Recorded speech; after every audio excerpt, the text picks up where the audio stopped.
السلام علیکم برادران عزیز. خیلی که ما و شما میدونیم در فدراسیون روسیه تا 3 اپریل کرانتین اعلان کردگیند. برادرایی که در فدراسیون روسیه غریب هستند و در خانه شدگیند و کار کردن نمیتونند. از همین سبب آنها به کمک ما و شما نیاز دارند. کسی که چند سومی که میتواند در همین کارت بگذراند یاردم کنیم برادرای عزیز.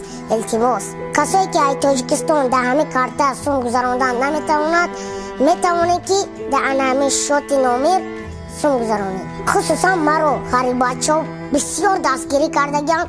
اکنون امروز نوبت ما رسیده است که ما آنها را دستگیر کنیم.